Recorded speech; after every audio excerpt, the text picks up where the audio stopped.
Hi, my name's Emily Rose Adams. Welcome to Presenterly Presents. It was a moment where I was like, wow, this is powerful. Like, I don't even know what I've got myself into, but this is powerful. These employers are probably going to be listening to like the first 50 seconds of your demo, and then they're going to be like, okay, cool, am I going to listen to more, or am I going to move on? So yeah, really making sure that your personality comes across straight away. Today's Presenterly Presents guest has been described by one of the top broadcasting companies as a hugely talented rising star. He's worked with leading broadcasters, including Channel 4, Disney Plus, and is also a continuity announcer for BBC Three. He's recently covered the Birmingham 2022 Commonwealth Games alongside being one of the pioneer presenters at the 100 last summer. He now has his very own daily evening show at Capital XTRA after a really successful time at Kiss FM. This guy is certainly one to pay attention to. Today's Presenterly Presents guest is Omah Howard. Hey! Hey Omah, how are you? I'm good, you know. It's so weird because I'm used to like doing those intros to other people on interviews and stuff. So it's like get one myself. It's good. Oh, thanks so much for coming on. Firstly, I wanted to say congrats on your brand new show on Capital XTRA. That is amazing. How does it feel? It feels good, you know. It's like to be in a space where the music is very representative of who I am as a person, my perspectives, my culture. It's like it's allowed me to be more authentic when I'm presenting, which I think is the main thing as being a presenter, you know. Like, I think we're so blessed to be in this industry and do what we do because we have fun. And I think to be somewhere where I'm like every day, every evening playing the music I love, I'm genuinely having fun. And then that's very transparent to the listeners as well. So it's a really good opportunity. Obviously, I've been there for about 3 weeks now. This is my third week and I'm loving it. Beautiful people, beautiful music. And it's popping. It's really good. It sounds like you're pretty much living the dream, to be honest, especially if like the music kind of represents, you know, your personal interests and you're really presenting to your target audience and people that you could relate to. But also, I think you've got a really good slot like that. You're on 7 till 10, right? 7 till 10 in the evening. It's a wicked slot, man. And I feel like at that time, they're finishing up their gym sesh, they're cooking a bit of dinner, they may be driving home, and it's like thinking about what people are doing and connecting with them that way. So it's a wicked slot. I was saying to you before we even started the podcast, I'm working out my like sleeping routines, like my sleeping patterns. I'm trying to figure out when's the best time to sleep, and also have dinner. Because when do you have dinner? I think it's 7 till 10. You don't want to eat too late because then you don't want to eat too early because then you're going to be snacking when you get to bed, and you don't eat too early because then you're going to be really hungry. So it's like, yeah, I'm working things out, but the slot's amazing. The slot itself is really good. The music's amazing. It's a lot of hip hop, R&B, a lot of reloaded tunes. Even though I'm a 2000 baby, I can still relate to a lot of the music. So yeah, I'm really enjoying it. That sounds amazing. And I was about to ask you, actually, I always like to start with the question, what does your average day at work look like? I guess with the sleeping, so many people bring up, by the way, how I think presenting is quite hard in terms of lifestyle patterns, because a lot of us are doing shows at sort of difficult times, really early in the mornings, late at night, as you said. How do you kind of incorporate that into your schedule, and how does your normal day look now that you've started this new job?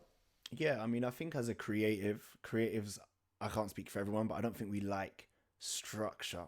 I don't think we like to do things at this time every day, this time every day, this time every day, because I think the creative mind is very spontaneous, and it's so I think for me it's knowing that but having a structure at the same time. So knowing I need to do certain things in my day but not having a specific time to do them, because otherwise that can be quite stagnant and I can end up very counterproductive.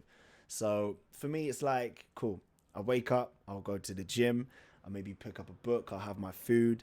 And then in the day, just so I know I have some sort of structure, it's like drawing up a show plan. So I do 7 till 10 in the evenings. If there's any live reads coming through, if we're giving away some tickets, any competitions, I'll slot them in, go over the scripts, make sure it's all in my own words, because I'll be ad-libbing around scripts and stuff. Then and then I'll get to work about 5:30, 6 o'clock, like an hour before my show, talk to some people, get a bit of a buzz. And then we'll crack on. And like I said, with being a creative when it comes to actually prepping for a show, again, the structure thing, I think if what I've noticed in my career is if I have too much of a structure, it can tend to block my creativity. I know a lot of presenters like to work in different ways. Some people like to script out what they're saying word for word. But for me, if I do that, I end up coming a bit robotic and not really being as authentic as I could be.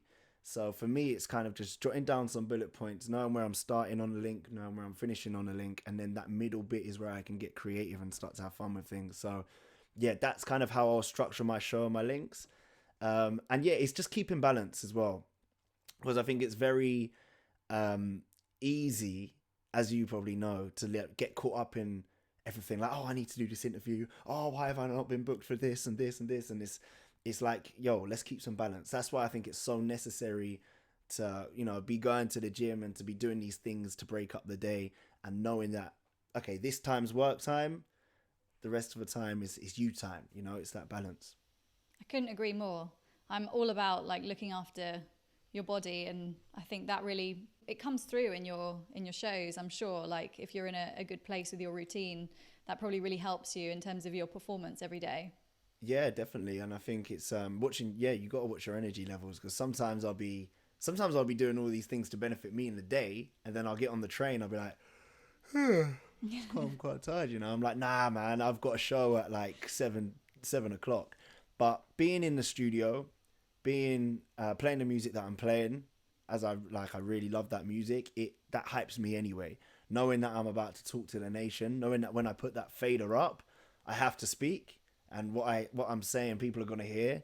That excites me. So that's kind of like fuel and an energy boost in itself. That's awesome. Love that. So let's rewind a bit. So you're obviously, by now you're living the dream. How did you get into presenting? Did you ever consider doing a normal job, or was this something you were always really focused on doing? Yeah, I mean, so I went to college, and I was never very academic at school. Like with maths, English, science, it just wasn't my thing. I couldn't really learn in that environment because I'm creative. I'm more of a practical thinker, learner. I'm hands-on. Like, you show me how to do it and I can do it. I'm not the guy to just be copying from the board all day. I find it very hard to thrive in that environment. So I think from leaving college, everyone was signing their UCAS applications to go to uni. And at this point I was like, wait, what is that? Like, I don't know. I don't even know if I want to go uni yet. It was all very full on. Some people were doing apprenticeships, and I was like, look, let me just get out into the world and just start earning money. So from there, I started doing door-to-door sales. So I was literally the person that would knock on your door and like sell you like windows, conservatories. Like it was, I loved it, to be fair, because that job there, I took so many principles on knocking doors and talking to people that I will always keep with me throughout life. And also as a presenter as well. So for example, learning how to control a conversation. You're knocking on a door, people are like, I'm in an RN, and it's like, okay, well, I've got a pitch. I want you in a certain place. How am I going to get you there? Also, a lot of people are saying they're not interested. They don't want to talk to you when you're on the door. So it's like, okay, now it's overcoming objections and also putting them where you want them. So those principles have stuck with me, and they're also very, I notice I just subtly use them when I'm talking to people and also when I'm on air, even as a presenter. So I was doing that, but I knew I was creative because I was always the guy to be rapping. I was always putting on performances. Like back in the day, I did drama, I used to dance, all of that. So I think when you know that you have something and you're not doing it, you get quite anxious, you get quite, you feel like you're cutting yourself short, and that's kind of how I felt.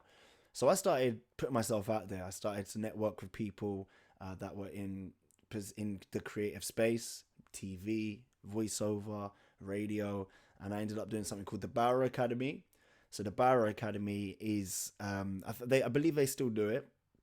It's where you can go as a creative or an aspiring presenter, and they push you down into different routes of the creative industry. They cover podcasting, they cover TV, they cover vlogs, they cover radio, and it's just to tap into your creativity and get you thinking. So I did that, and then I found out about something called the Kiss Chosen One, and the Kiss Chosen One is something that Kiss FM used to do, and it's a scout for talent across the UK where you do an audition, you do a self-tape, and you get through a few stages, and the winner gets a contract on the station. So I did that, and I ended up with a 3-month contract on Kiss Fresh, as I won the 2019, I think it was. Yeah, 2019, I won that one. And yeah, from there, it was like, oh, okay. Like, I remember I had moved on from the Doors at that point, and I was like labouring with my friend's dad. And my friend called me. He was like, "Oh, Omar, I think you're gonna win it." I was like, "Yeah, whatever." And then they announced me on the radio. They're like, "Omah Howard is in the final," and I was like, "Oh!" And I was like, "This could be it. This could be it." So ended up winning it, and ended up with a 3-month contract on Fresh, and then ever since there, kind of used radio as a launch pad to progress through and to get me to where I am now. That is awesome. And I guess, Kiss aren't doing that opportunity anymore, I don't think. I haven't seen it around for a couple of years. It hasn't been there for a couple of years, yeah. I know Radio 1 are doing their open auditions for the Christmas cover, which for the last few years has been a huge success, and so many people have had amazing opportunities through that. But I think sometimes people look at those and think, oh, there's going to be so much competition, like thousands of people will apply, like will I ever stand a chance? But I think it's really great hearing these stories of people who, look at you now, like you've got your own show and you're doing all of these other things which have come through that initial opportunity. So I think it's a really good example of like just going out there and just going for everything that comes about. But how did you feel? So when you got you were the Kiss chosen one, mm-hmm. And I'm sure like a huge amount of people applied to that. How did you feel in that moment? It was powerful. It was really powerful. My mum, bless her, she was really excited, and she's been my number one fan ever since. And it was like a start of a new chapter. I feel like sometimes through life you can sense the new chapters. Like you go through growth cycles, and this was definitely like a big growth cycle for me. So it was like a fresh page. It was a fresh start, but it was actually really hard at first in the sense of, let's be real, I didn't know I didn't go through your normal route to get into radio. There is no normal route because everyone's journey is so different, but I didn't have any presenting experience. I didn't do any community radio.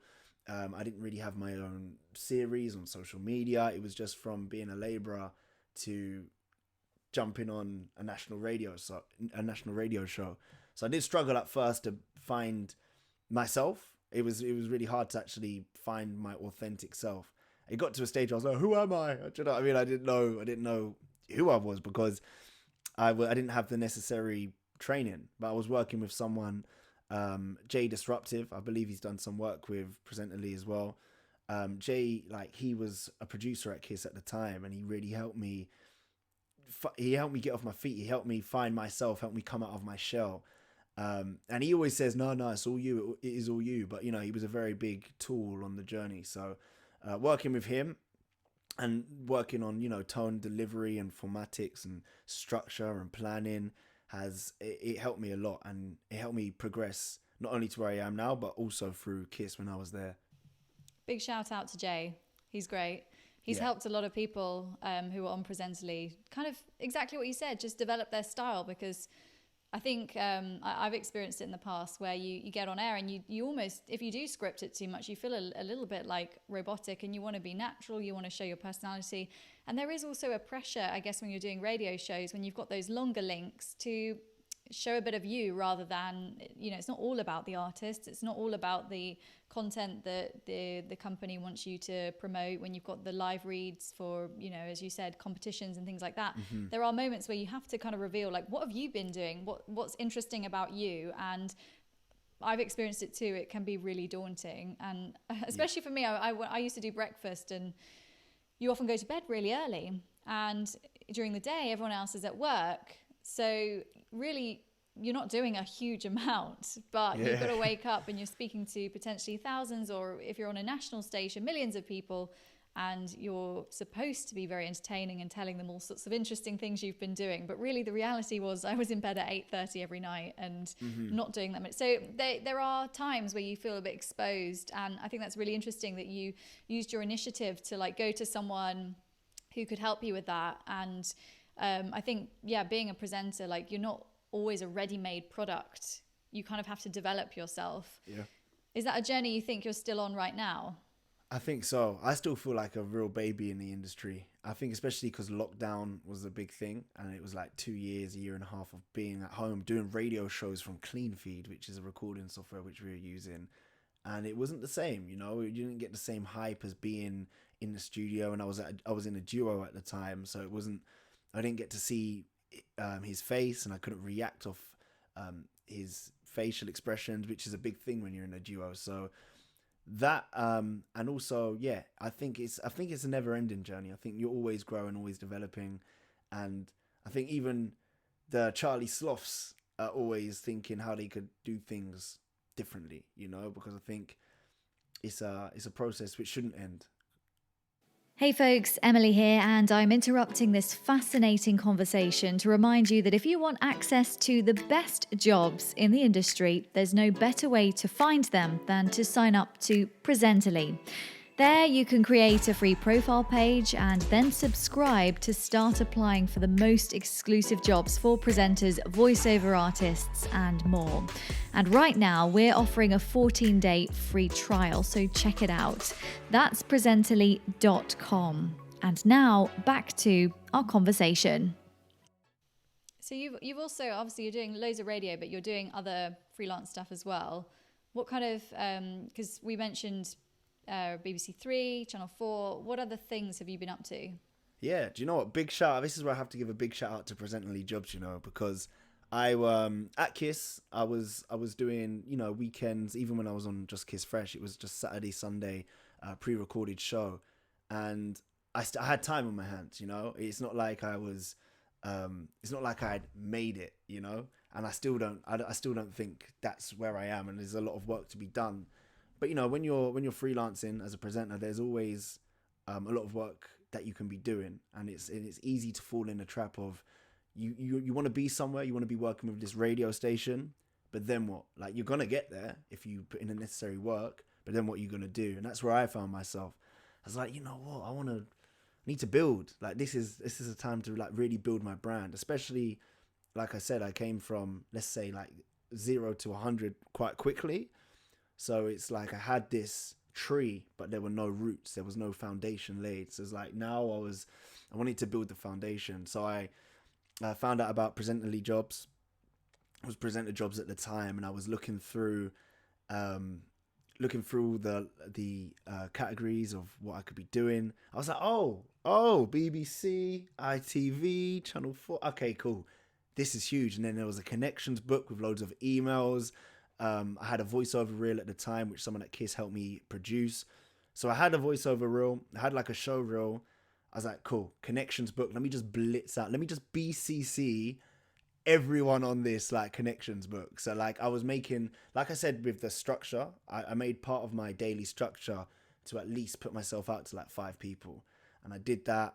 And there was something advertised on Presently Jobs called Voiceover Artists Wanted. So I was just like, yeah, all right, voiceover artist, probably just be like a video game or something. So I did it, forgot about it, and then like a month later, it was BBC Three, and they were interested. They were looking for continuity announcers because of the return in February. I was like, oh, this is sick. So then I put through a couple more tapes, and I got the job. So I'm now part of, I think there's 9 of us now, continuity announcers on BBC Three. So the guy talking in between your programs, like Rap Games just finished, going into something else. So we've been doing all that. And also the 100, when that launched, so the 100's kind of like a form of 2020 cricket. I shouldn't really be saying 2020 cricket because it's not 2020 cricket, but just for the people, just so you can gauge what it is.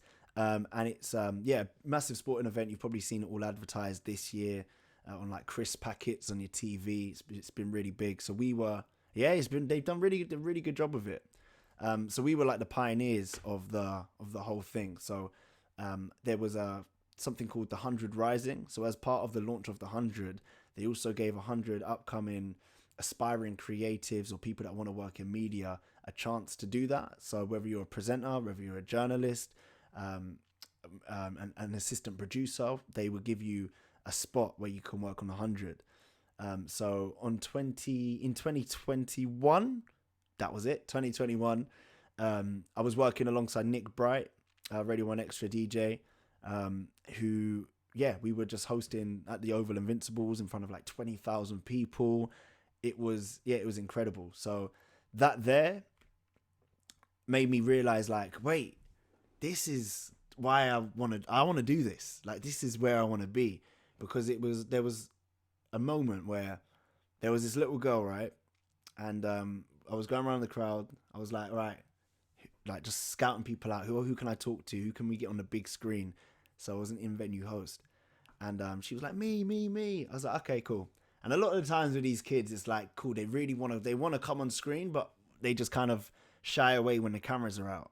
So I gave her the mic, and she stood up and she sung. What's that song? It's like, it's been a long day. Yeah, she did that. She was like 8-9 years old. She sung that. Next thing you know, like 15,000 people, standing ovation, players on the pitch, all clapping. And it was a moment where I was like, wow, this is powerful. Like, I don't even know what I've got myself into, but this is powerful. And it's like, not only has she gone home with like a smile on her face, but you're also inspiring a whole next generation of presenters, people sitting in their chairs. That was little me back in the day, sitting on the chair like, oh, I wonder how that guy got into where he is, you know? So it's like, it was really powerful. And then from there, I've been doing other sports bits. So I've been doing some Champions League updates for Live Score. And also I was at the Commonwealth Games this year doing the boxing, which was wicked as well. So yeah, sports presentation, voiceovers, it's all kind of like an offspring of radio. So radio is like the launch pad to do all these other things. So it's the start of a journey, and it's really, really fun. That's really exciting. I think it's really good to be able to do like such a wide range of content like that. And also, yeah, those interactions with people, it's kind of what it's about. When you get the chance to interview people, those live moments, it can be really exciting and a really exciting part of the job. But also, like, I love hearing these success stories. For those who don't know, we're Presently now, but we used to be, as you said, Presenter Jobs. So it was Presenter Jobs for a year, and then we kind of rebranded with a new, better platform as Presently.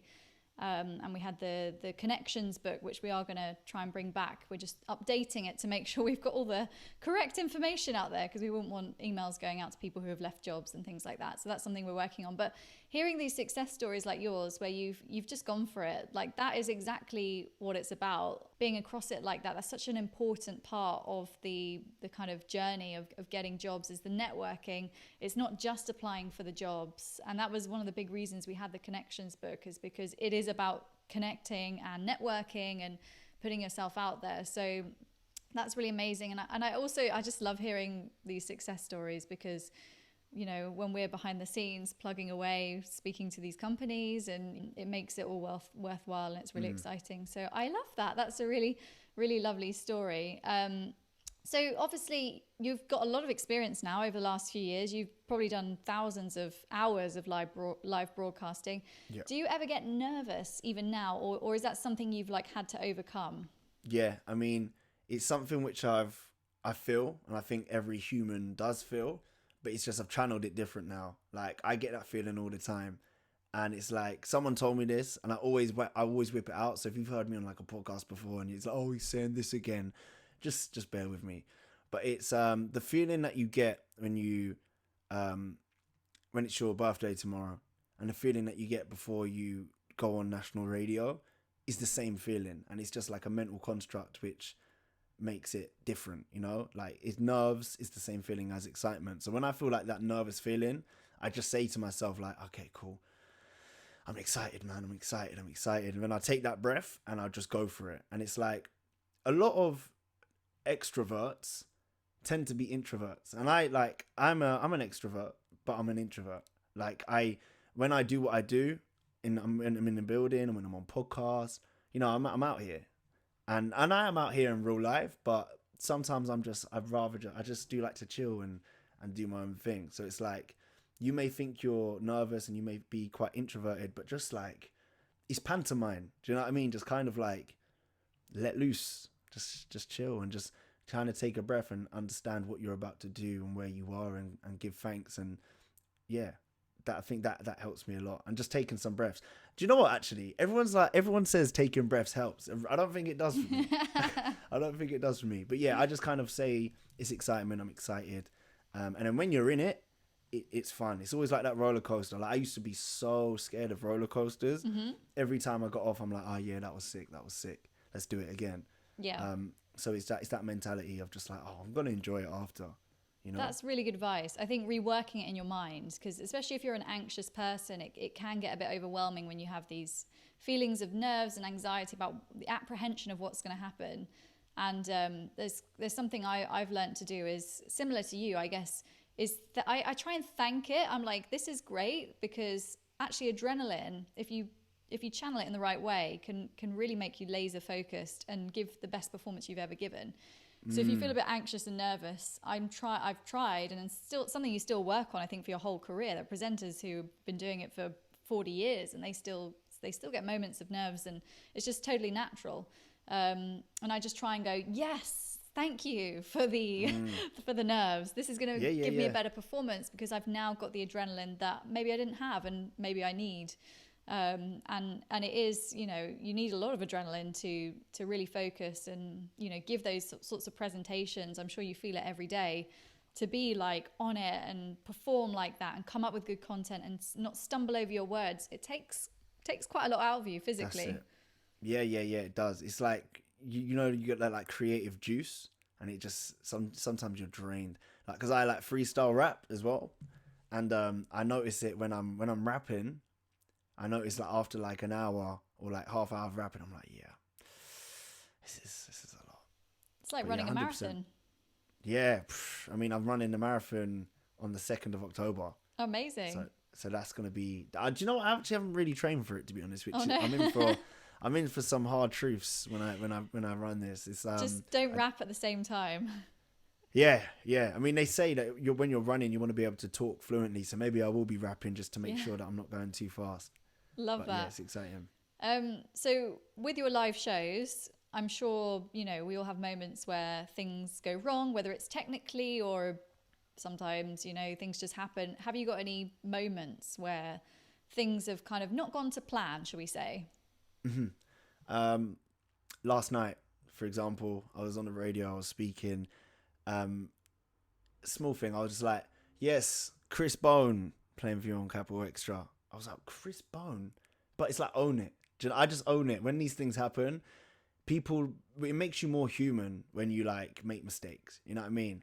If I don't press, for example, if I'm trying to fire out a clip live on air, sometimes like I just miss it and I just don't press it, or I forgot to put the fader up.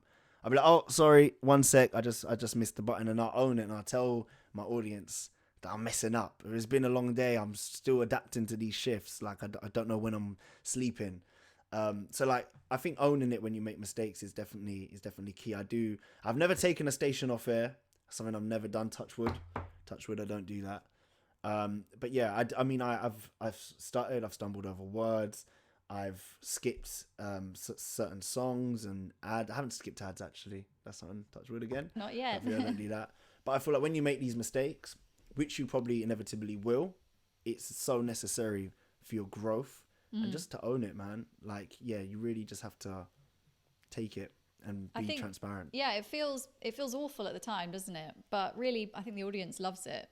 Yeah. If I'm like listening or watching someone on TV or listening to someone on the radio and they're making a mistake, I'll be like, look at him like stumbling up. Only if they own it though. Yes. If they don't, I'm a bit like, oh, all right. It's weird. What's he doing? That's a really good tip, is owning it and showing your personality and kind of, laughing at it in a way, because people love it when things... That's why people love pantomime so much. Because it's all about things going wrong. That's it. Yeah, literally. So what would you say in your career so far? What's been your highlight, the one moment where you've had, maybe it was when you started or it could be more recently, like where you've thought, wow, like this is amazing, your favourite moment?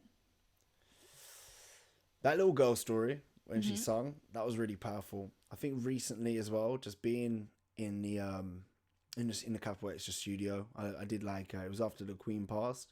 I did an overnight shift, 10 till 1. I was on my own because I've been working with producers and like I've had a team behind me, but I was on my own, just in the booth. I was kind of just looking around.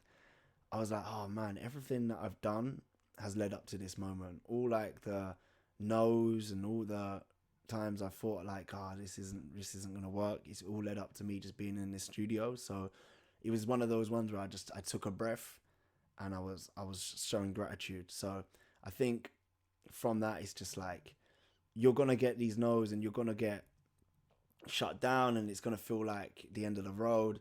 But another thing which I learned on knocking, I don't want to come across really corny, but another thing that I learned knocking on the doors is like, you have to, the more you put in a funnel, the more that will come out, you know? The more stuff that you throw at the wall, the more will stick. So you just got to keep persistent and be relentless with it. And I think now I'm at a point where I'm trying to just keep neutral when opportunities come, because it's like, rhythm is like, things go up and things come down, and the waves will pull you out. You get an opportunity, you're really excited, but that's so relative, and that will crash. So it's like, if you just keep neutral and keep riding the waves, then it's like you can get to a point where you're not too affected mentally, you know, because it can, in this industry, it's like you can really get to your head, especially with social media, as much of a tool as it is. When you're watching other people's success, consciously or unconsciously, you can get in your own head. So when you keep neutral about these things and the opportunities you get, it's very good for your mental health. Love that. I feel like you're really focused on the mind aspect of all of it, you know, being in the right headspace and not sort of catastrophizing in these moments. As you said, it's a really healthy place to be in. A lot of people in this industry, the ones who make it, of course, talent is a huge part of it, but it's also mentally how you push through in those moments of ups and downs, as you said. So it sounds like you've really got the right attitude to all of it. Thank you very much. So obviously you've done loads of radio. We've got lots of people who are on our database who want to get into radio and have inquired about their show reels, a radio demo. What would you say is important to include if you're using something like the Connections book to email people? Yeah, I think know who you're putting your demo out to. So like, where do you see yourself? Do you want to be putting yourself out to Kiss, or do you want to be putting yourself out to BBC One Extra? Know the music and know the terminology, and tailor that demo to that specific radio station, because a generic demo will only get you a generic job. So it's like, tailoring that demo to that radio station. From what I've been told, this is you've probably heard it yourself if you're listening.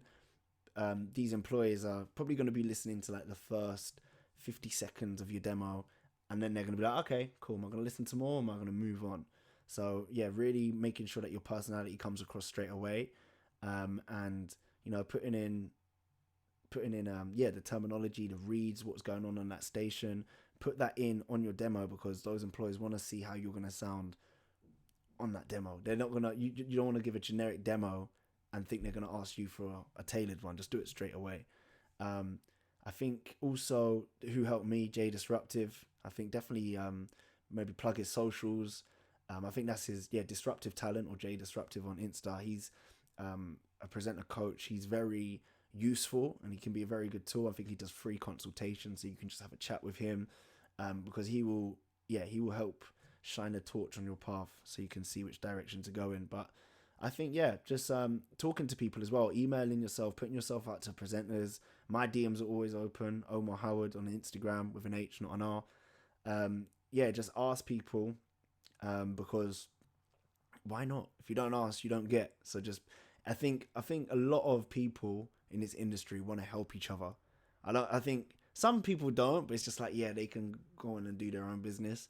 But a lot of people, we're all here to get to the same, to get to a goal. You know what I mean? So I think it's necessary, like collaboration, things like this, talking, having a podcast for people to listen to. It's all very key. So just talk to people, put your demo out, ask for feedback, and don't feel so rushed. There's a what do you call it? There's a meme, you may have seen it on Instagram, where there's like a guy digging for a diamond, and he's just found his diamond. He's all excited, and this guy was digging. He gave up, but underneath the soil was a bigger diamond, but it was just further down. So it's like, focus on your own journey, where attention goes, energy flows. And that's it, I guess. So many words of wisdom. Thanks so much, Omar. I feel like your journey it's been fast. Like, not many people have done the amount of things that you've done since 2019. So it's been amazing watching you on your journey so far. I'm really happy that, Presently we could be part of it. And obviously going forward, like, this is really just the start for you. So get ready to see Omah Howard like everywhere. And yeah, it's been so good having you on Presently Presents. Where can we follow you for those who don't already, and just keep up to date with what you're doing? Yeah, so Omah Howard on Instagram and Howard Omar on Twitter. And big thank you to you. Thank you so much for having me on, and also thank you for having this platform, which has been a real helpful tool for me on my journey, and look forward to using it even more, because the hustling never stops. So thank you very much for that. Love it. Thanks so much, Omar, and good luck. Thank you. Thank you. Thanks for listening, guys. Peace.